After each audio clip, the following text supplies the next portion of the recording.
Պսակադրության ժամանակ մենք տալիս ենք երկու կարևոր խոստումներ՝ Տեր եմ և հնազանդ եմ։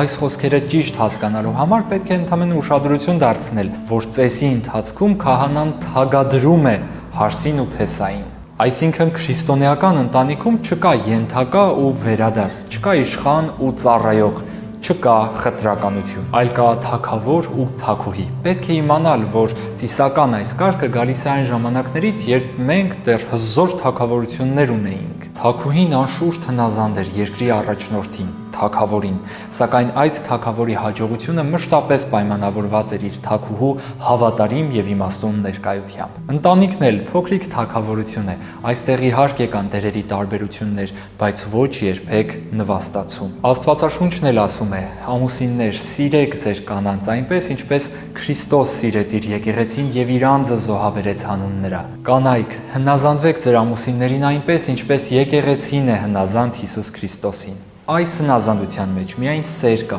փոխըմբռնում և խնամք։ Բռնություն չկա ու չպիտի լինի։